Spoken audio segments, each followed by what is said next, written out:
Something has gotten completely off with startups nowadays, and that is startups are trying to become unconsciously too big to succeed. Are you doing the same? While it might seem that learning from others who are successful, learning from their mistakes, standing on the shoulders of giants means you just look at what they're doing and copy it. That's actually almost always wrong if you just take their advice at face value.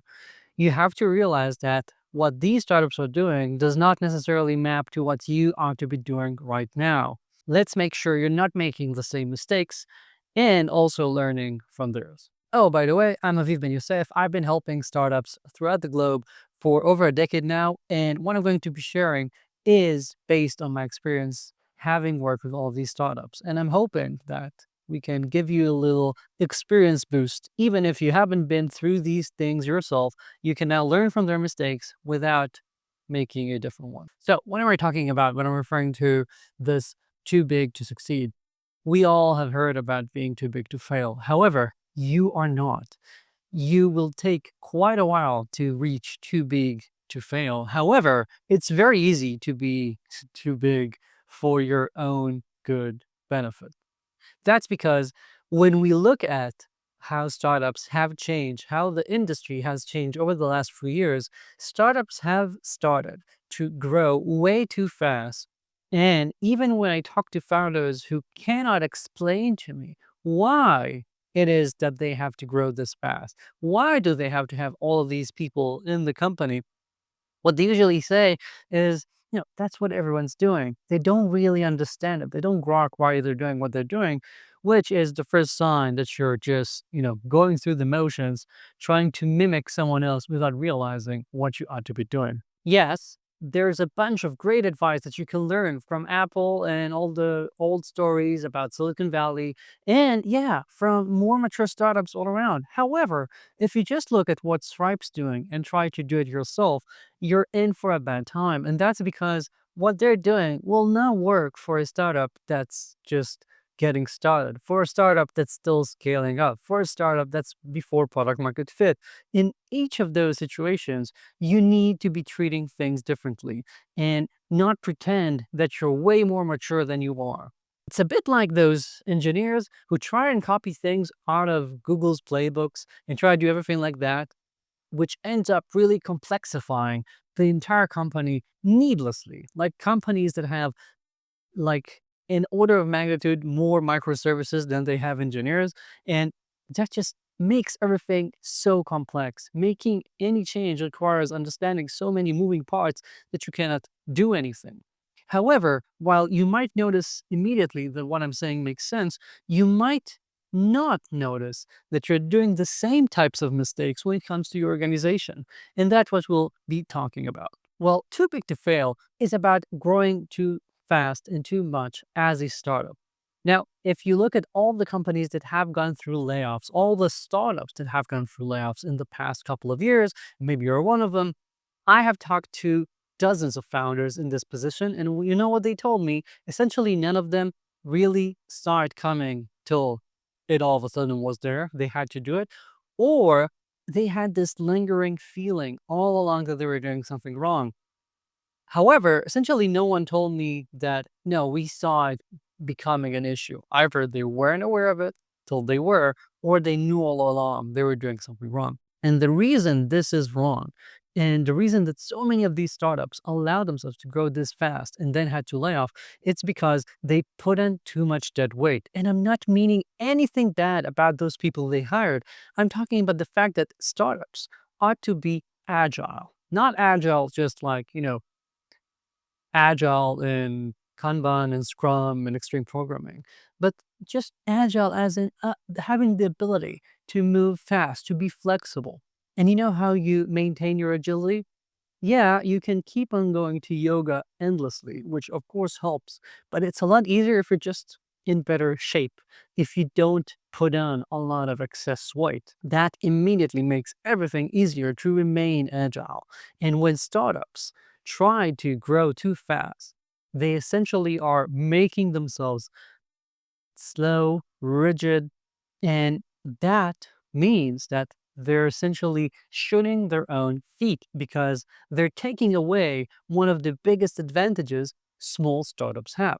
If you think about all the stories we have about startups in their garage state, what made them amazing was the ability to close loops immediately, to move so fast, to have everyone connected. That feeling of everyone knowing what everyone else is doing, that's the sort of thing. And, having worked with startups that are day old in public companies, no matter how successful the bigger companies are, you can never mimic that shared state situation at a young startup. And it's something that's remarkable. However, once we throw too many people into the pod, it is no longer something you can maintain. And actually, if you do it too fast, sometimes I see startups having dozens of people within months of having raised funds. When you do that, you lose out on that time frame immediately. And then you know what happens? I've never seen a startup that had to make no changes as they started, as they grew. Always, you're going to have an idea and you're going to have to iterate and take turns and maybe even pivot entirely.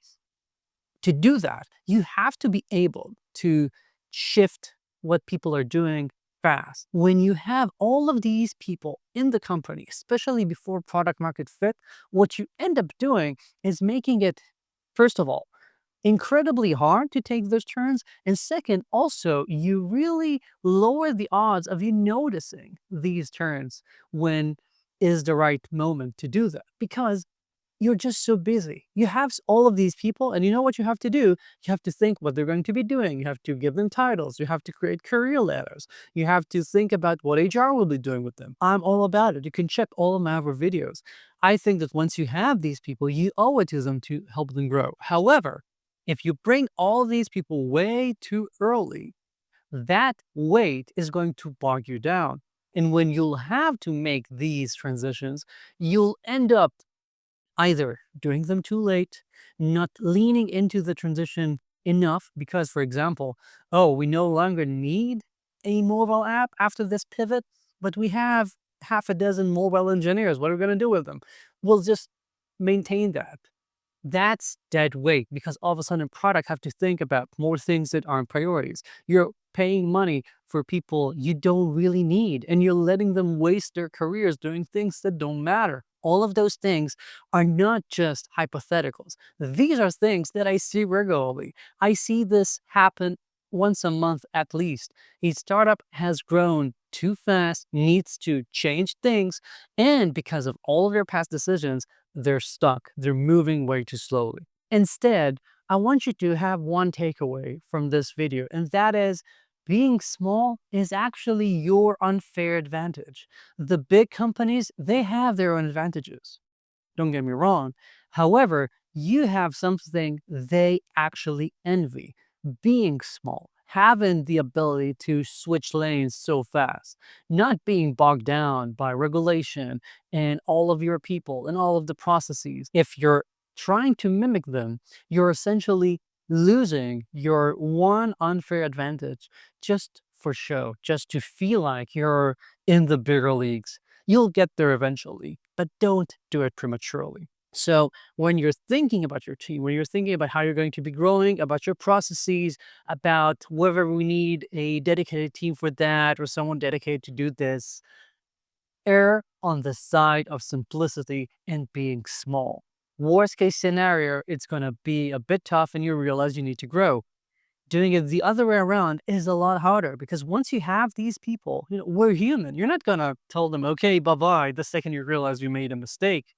And once you have people whose livelihood depends on the work, they will not see that the work is not needed as fast or never. That's just the way it is. We're all human beings. At least until you get product market fit, always feel like things are too small, like you could use more help. Don't be in the position where you're hiring ahead people because that's 95% of the time a mistake. And you need a really good reason with a lot of very closed contracts for growing ahead of time, knowing that you're going to need those people. Err on the side of simplicity. And make this edge of yours, this unfair advantage, something you're going to be using strategically. Having the ability to close loops very fast, having the ability to iterate fast, that's ought to be part of your strategy until you get your product market fit. Having the ability to try a bunch of things, iterate on different ideas, have a bunch of experiments laid out. Yes, it does mean that they're going to have to be more serial because you don't have too many people doing it. However, you can learn very, very fast and see very fast what's working and what's not, as opposed to having to kick off a new project, have all the objectives laid out. When you have just a handful of people who are all in sync, all know what's happening, all know the priorities, all know the different parts of the system, they can just get going just like that. And those are incredible teams that can gain so much momentum. And then when they finally breach product market fit, we start adding more people into the mix. Only add more people when you see the clear payoff, when you're already suffering for a bit and you can tell clearly how that specific person being added to the team will help you, where you can see that that extra process is going to save you time. Just like with any other investment, bringing in people should make sense. You should be aiming to have a profitable engineering team as opposed to just having a vanity engineering team that you just boast about the headcount and people who keep saying on their LinkedIn's, always hiring, we're growing. That's not necessarily a good thing. Growth for the sake of growth is just, boasting on LinkedIn. I care about growth if it ties immediately to having the company be more successful, not having more people with a title of manager on LinkedIn. That's not something that makes me happier. Remember, constraints in being scrappy are powerful. They can make your team more creative. They can make a team think of things that others cannot, that others would just do the right way, as opposed to finding the innovation your team has to find because they're too scrappy to do it the right way everyone else is doing. Don't let that edge go prematurely. Instead, deliberately lean into that and think about how can we find ways of doing things before growing too big? How can we make that a possibility right now? And one last thing to keep in mind to help this idea be drilled into you. When you're trying to mimic other startups, you're like kids who are putting on their parents' clothing. It's cute, but it's not going to fit, and you don't want to leave the house looking like that. And this, unfortunately, is what you just might be doing right now unawares. Instead, stop growing automatically. Be mindful with every extra addition to the team, to the processes, to the architecture, so that it always pays off when you do it, as opposed to doing it knee jerk without thinking about it just because you saw someone else doing it, just because it's a best practice for someone. No best practice is universal, and whatever works for you right now might not be the right thing for you even within a couple of months. So you always have to be looking at what you're doing and adjusting. Thank you for watching, and if you like this and want to ensure that you're doing even better in 2025, I've got a new free assessment worksheet that you can download. The link is below in the description, and I think it, along with this takeaway, can really help you ensure 2025 will be the year your team skyrockets. Good luck.